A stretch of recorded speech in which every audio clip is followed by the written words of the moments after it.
Bem-vindos a mais um episódio do ABRH ES Cast, com o tema NR01 e riscos psicossociais. Estamos preparados? O assunto está quente, né? Estamos aqui com o nosso especialista e doutor no assunto e estará nos ajudando aí a estarmos mais preparados. Nos acompanhe. Estamos gravando aqui direto do Conex H, o maior congresso de recursos humanos aqui do Espírito Santo, edição 2025, da ABRH aqui do Espírito Santo. Quero fazer um agradecimento especial aos nossos patrocinadores, a empresa Fornexus Digital e a BHD Comunicação. Ambas as empresas em produção, no ramo de produção audiovisual e comunicação corporativa. O ABRH ES Cast é o podcast que conecta as pessoas ao mundo do trabalho. Nossa missão é disseminar o conhecimento e as boas práticas nesse universo. Fique conosco, muito aprendizado vai rolar aqui agora. Mas antes, quero apresentar aqui as anfitriãs e voluntárias da BRH aqui do Espírito Santo. Eu, Eliane Dalvi, estou como diretora de aprendizagem. Vou me autodescrever. Sou uma mulher branca, tenho cabelo loiro, até um pouquinho depois aqui do ombro, tenho olhos azuis, estou vestindo um terninho que também é azul e estou com uma camisa daqui do Congresso que tem os seguintes dizeres: somos comunidade, inspiração e desenvolvimento. E está aqui ao meu lado a minha parceira, companheira e voluntária de equipe, Luciana Robert. Lu, agora é com você. Obrigada, Eli.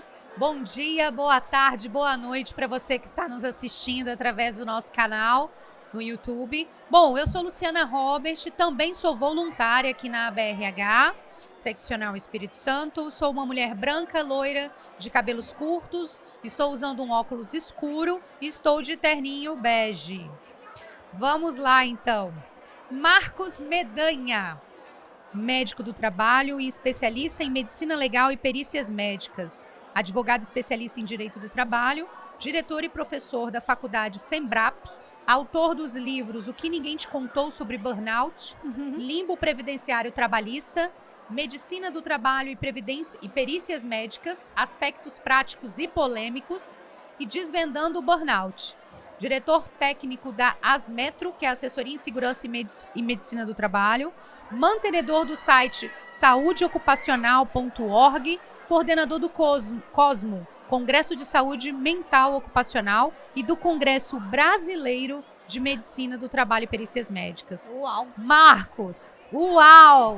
Algo a acrescentar? Você pode, por favor, se tiver algo a acrescentar, e pode fazer sua autodescrição? Eu tenho algo a acrescentar. Primeiro, bom dia, Eli, Lu. O que eu tenho a acrescentar é que eu estou muito feliz de estar aqui. Oba. Obrigado aí pelo convite, é uma super honra. Deixa eu fazer minha autodescrição para o pessoal que agora nos ouve. Eu sou um homem de 47 anos. Tenho lutado para parecer ser menos. Não parece. Que bom. Mas com esse currículo desse tamanho, ia começar com 8, né? 47 anos, eu uso barba, eu sou um homem branco, cabelos escuros. Hoje visto uma camiseta preta e um casaco azul marinho, porque aqui dentro no estúdio está bem fresquinho, então não está exigindo isso.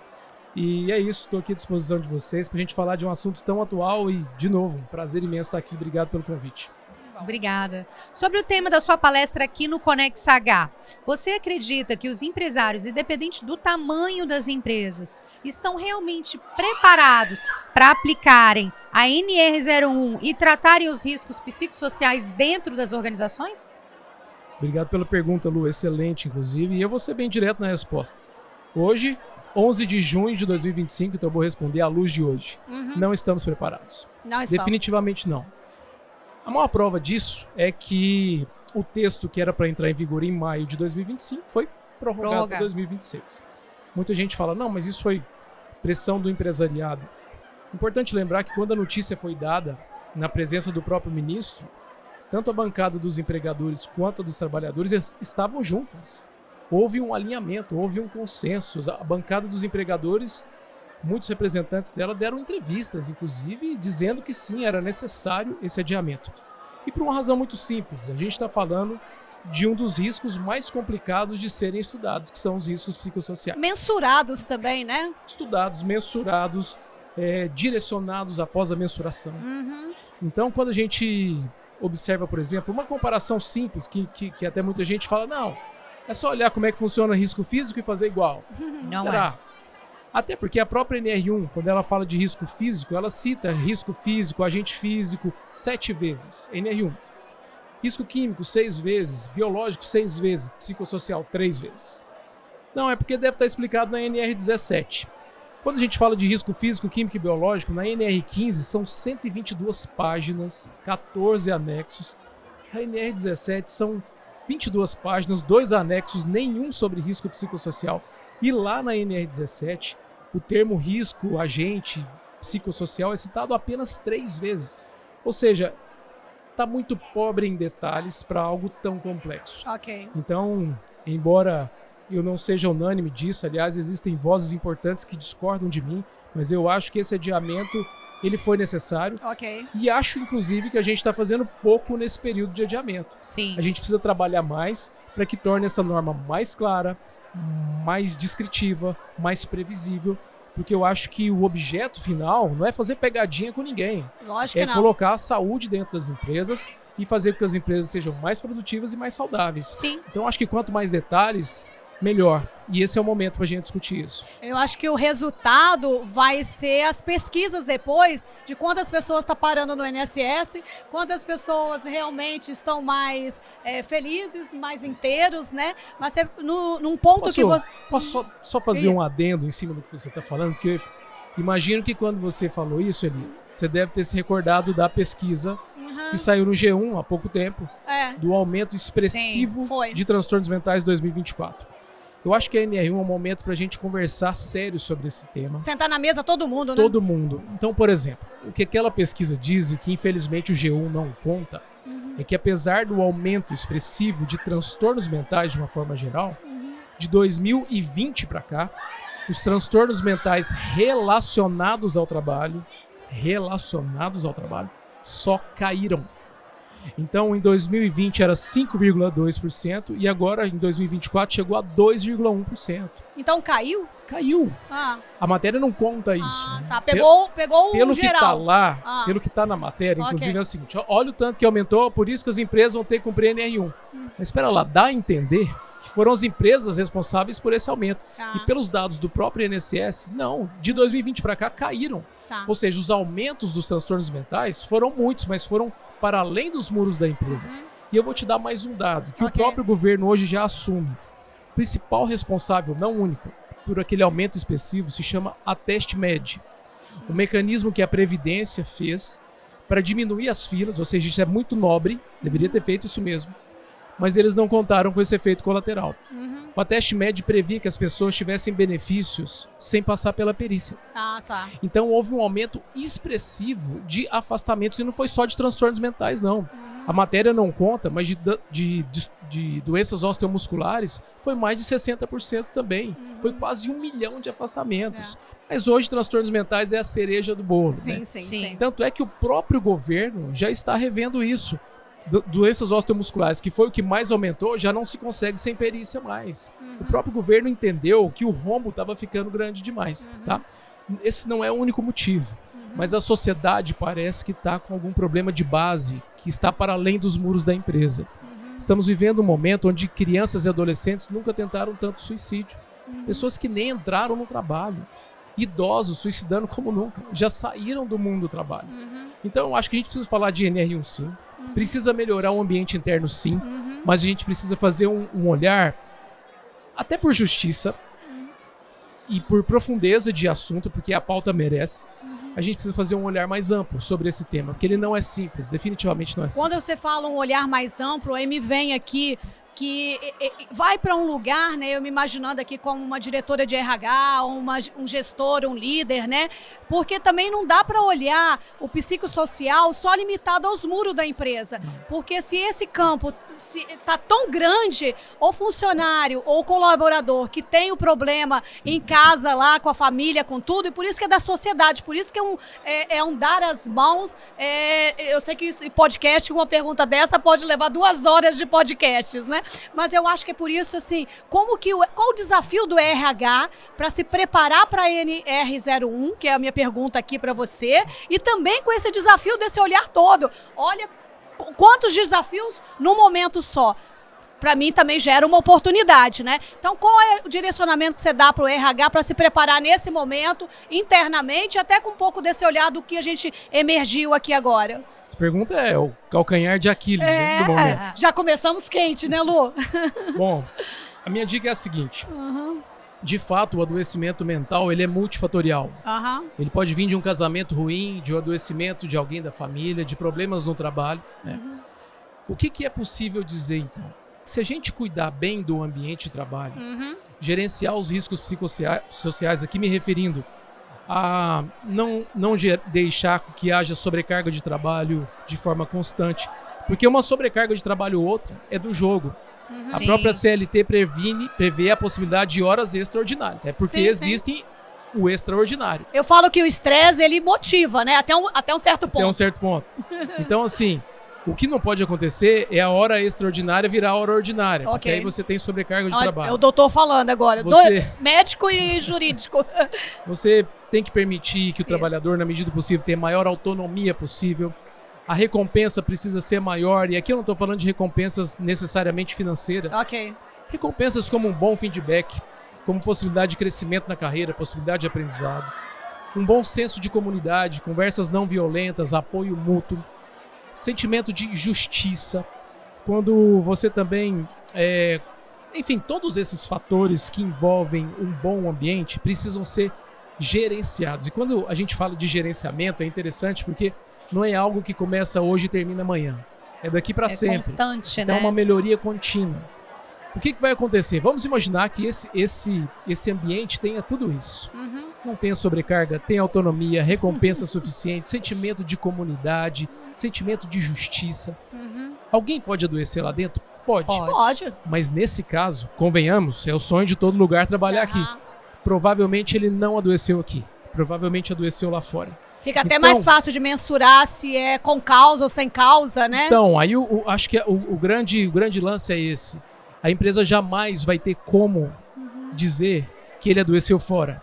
O máximo que ela vai fazer é dizer que não adoeceu dentro. E vai comprovar. Entendeu? E vai comprovar. E tem também a questão de quando você está num ambiente mais saudável, é mais fácil você detectar quando há um desafio com aquela pessoa. Sim. Você consegue detectar mais fácil. Queria que você falasse um pouquinho sobre a questão do CPF CNPJ. Né? CPF CNPJ. Seria a pessoa estar fora da empresa e dentro da empresa. Essa coisa de não... nossa, me perdi aqui, hein? Prestação de serviço? Não. Seria no caso assim, como você disse, o não misturar ou misturar. A pessoa está com problemas ligados à questão externa ou às questões internas dentro da empresa. Essa doença aparecer dentro da empresa ou fora da empresa? Não tem como não misturar. Tem como misturar. Né? Não tem. A gente é um só. A gente vive didaticamente em vida fora do trabalho, vida dentro do trabalho, mas a gente é um só. Problemas externos afetam aqui dentro e aqui dentro afeta o externo. Mas eu insisto nessa tecla. Quando a gente investe num bom ambiente, eu acho que talvez isso seja o maior degrau da nossa conversa. Eu acho que é nisso que os empregadores precisam se apegar. Quando o ambiente é bom, hoje você tem cada vez mais pesquisas, quando você tem bem-estar lá dentro, você tem cada vez mais pesquisas dizendo que sim, essa empresa produz mais. Então, investir nas pessoas não é mimimi. Não investir é rasgar dinheiro. Investir não é mimimi. Isso gera produtividade. Tem que gerar produtividade ou as pesquisas estão completamente erradas. Tá? Então, quando a gente investe aqui dentro... Até para dar a sustentabilidade no mercado. Né? Não tem almoço grátis. Né?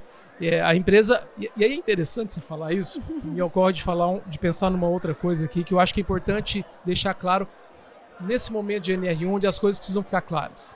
Quando eu digo bem-estar nas empresas, eu não estou falando de tobogã, eu não estou falando de puff cor-de-rosa. Trabalhar de bermuda. Ou também está falando, né? Ou também estou falando. Mas esse não é o que principal. Porque se trabalho fosse uma Disneylândia, a gente não receberia para estar lá. Sim. A gente pagaria para estar lá. Então, nem teria obrigação de estar ali por em mais momento... bem-estar que exista no trabalho e tem que existir, trabalho vai continuar sendo trabalho. Por mais que eu ame o que eu faço, vai ter dias que eu vou fazer o que eu não quero, vai ter dias de conversas desafiadoras. Então a gente precisa trazer tudo isso para a mesa para que as pessoas não criem expectativas equivocadas. Ah, a NR1 chegou, então agora é só alegria no trabalho. Não. Continua sendo um ambiente de responsabilidade, onde você, o empregado, o trabalhador, o colaborador, como quer que seja chamado, ele precisa dizer aquilo que anseia, precisa não ter medo de errar sem ser culpabilizado, mas a empresa precisa dizer também com muita clareza o que se espera deles ali.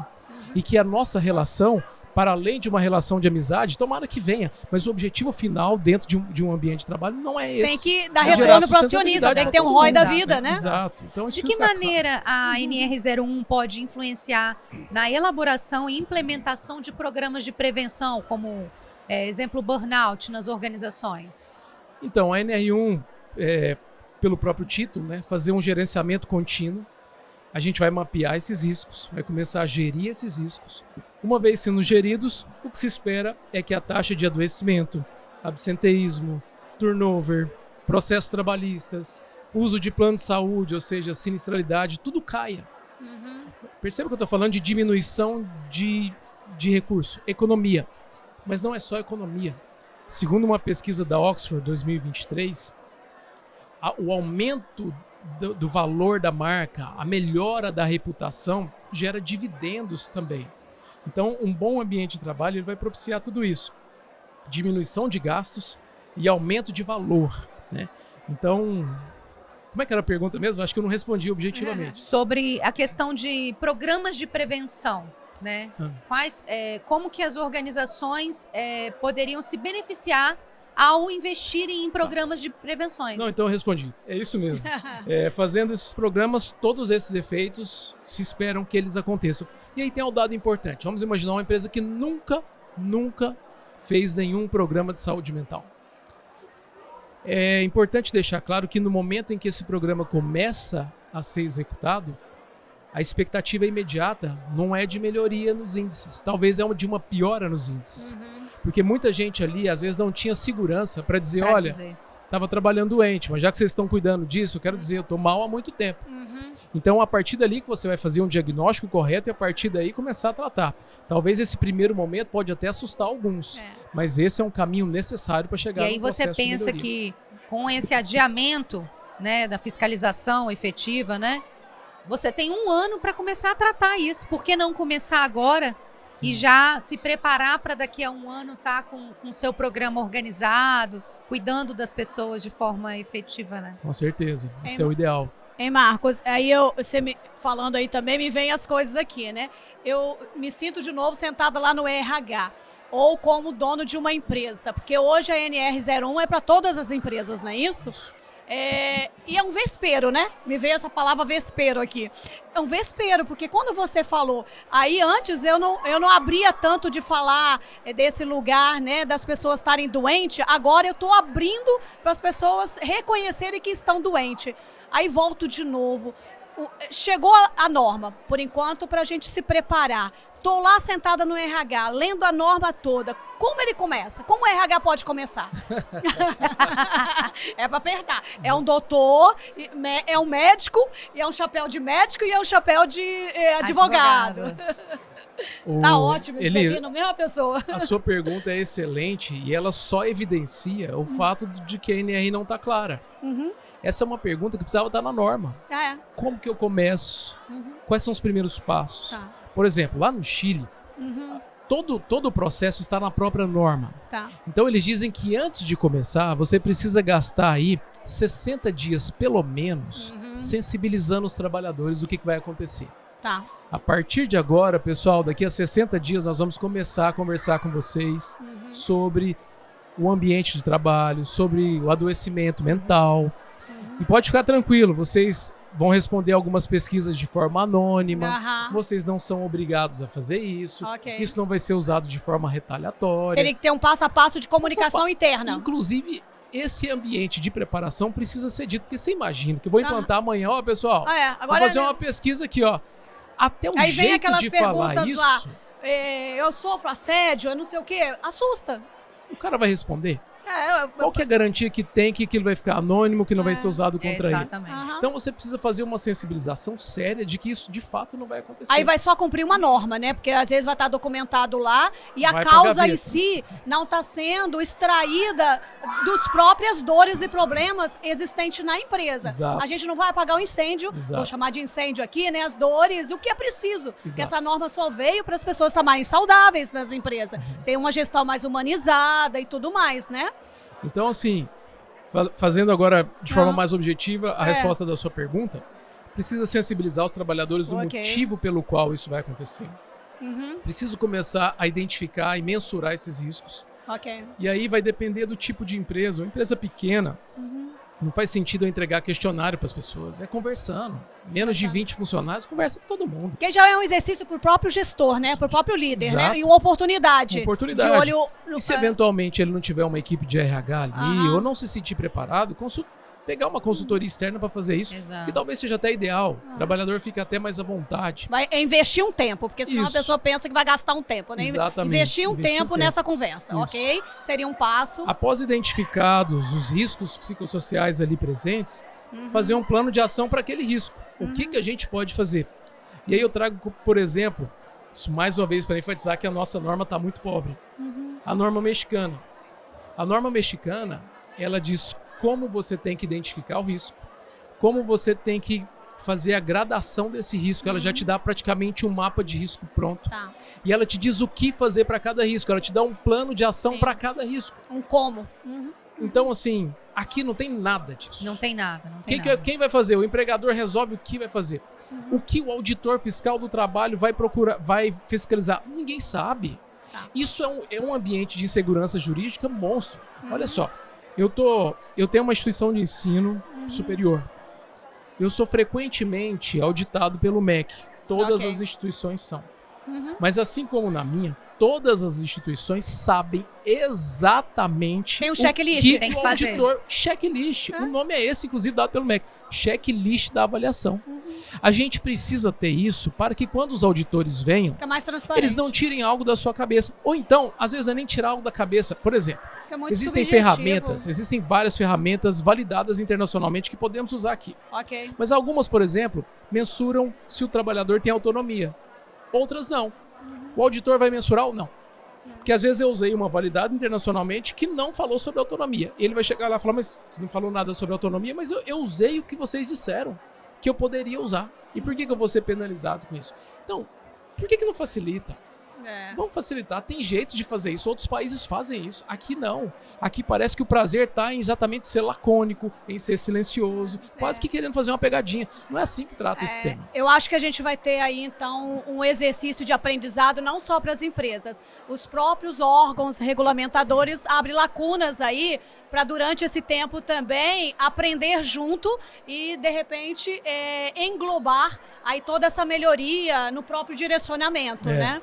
Mas o que eu estou percebendo ainda, infelizmente, é uma discussão muito rasa por parte de alguns setores. Muita gente falando assim, não, foi adiada porque os empregadores pediram para adiar e já está muito claro, não precisava ter adiado. Então, assim, acho que a gente precisa evoluir nessa conversa. Já foi adiado, não foi? O que a gente pode fazer para melhorar? Acho que todo mundo quer melhorar daqui até lá, então vamos lutar para isso. Então hoje, dentro do cenário que a gente tem, a gente volta para o mesmo lugar, para os RHs, para os líderes, né? O que os líderes podem, nesse exato momento, se prevenir ou começar a se desenvolverem para chegar nesse lugar realmente da gente ter realmente ambientes de trabalhos mais humanizados, inclusivos, né? Qual seria a dica? Pegando a NR01 e o que no final a gente quer de resultado? Eu daria 2 dicas. A primeira, que os líderes se informem cada vez mais sobre o porquê de gerenciar riscos psicossociais.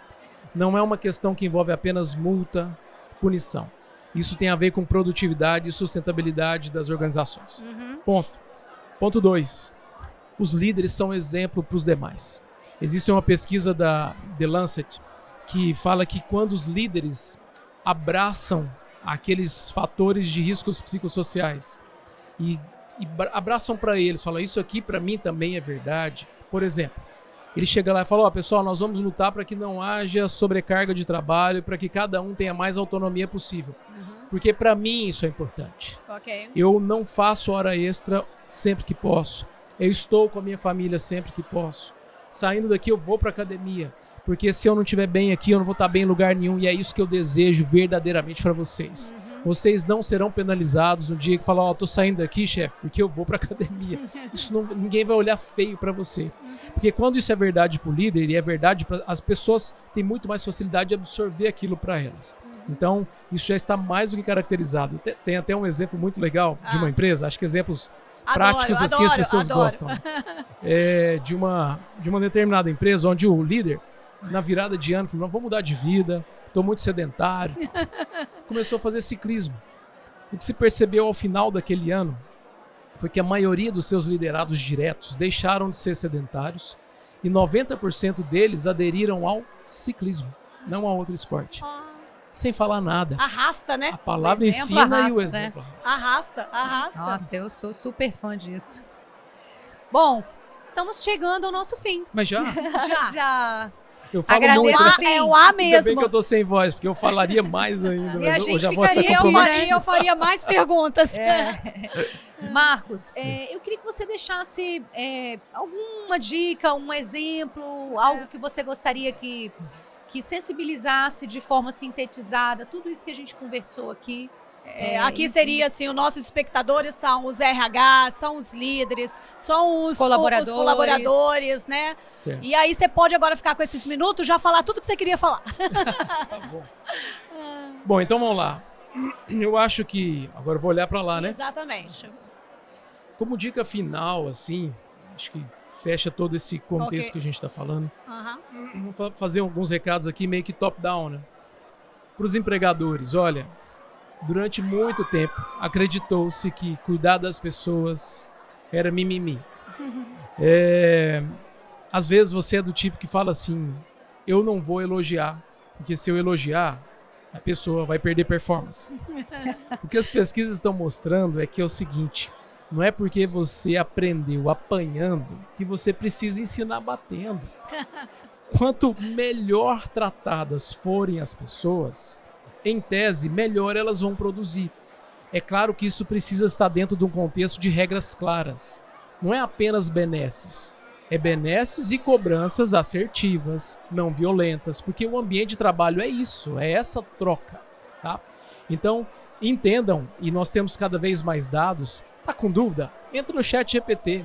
Pesquisas que mostram que um bom ambiente de trabalho produz mais. Espero que você tenha tempo para ler tudo que você vai ler. Vai vir uma lista. Então, assim, são pesquisas hoje, não dá para ir contra isso mais, né? Os RHs estão numa posição, às vezes, similar à do médico do trabalho. A gente fica ali no meio de um fogo cruzado, né? Ouvindo o empregador de cá, mas ao mesmo tempo cuidando dos trabalhadores do lado de lá. E exige muito jogo de cintura. Às vezes a gente vai para casa triste, não vendo aquilo que a gente quer ser realizado. Mas nós escolhemos isso como um atributo da nossa vida. Então, se a gente puder sensibilizar esses empregadores o máximo possível disso, porque eu estou convencido que empregadores sensibilizados vão fazer isso ser cascateado de uma forma muito mais fácil. Com certeza. Né? Então é sensibilizar os trabalhadores cada vez mais disso.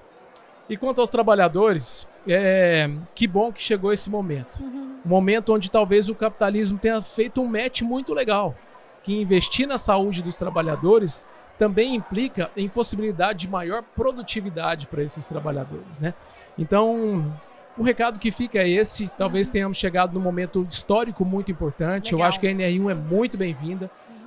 Para mim, ainda carece de mais detalhes. E eu acho que mesmo aqueles que defendem que ela está ótima, não vão ficar chateados se a gente detalhar e melhorá-la ainda mais. Fica mais transparente. Isso, vamos aproveitar esse ano para fazer isso, para que quando ela de fato entrar em vigor, ninguém sinta que há uma pegadinha na história. Que todo mundo entenda que É um marco, saiba é uma virada de exatamente o que chave. fazer, exatamente, e gere responsabilidades mútuas para todos os atores envolvidos nisso. Esse é o meu desejo. Ok, obrigada a todos que nos assistem, obrigado aos participantes aqui na mesa, né? E que essa conversa tenha inspirado mais reflexões e conhecimento para que, de fato, a saúde mental aí sua e dos colaboradores sejam, de fato, cuidada e autocuidada, né? Por vocês. Então, eu convido a todos aqui a curtir, a compartilhar esse conteúdo para que ele chegue a mais pessoas, a mais aprendizados possíveis, criando assim um grande movimento de mudança interna para o coletivo. E dessa forma a gente vai mudando cada um e a todos na empresa. Obrigado. Obrigada. Eu que agradeço. Obrigado. Obrigada.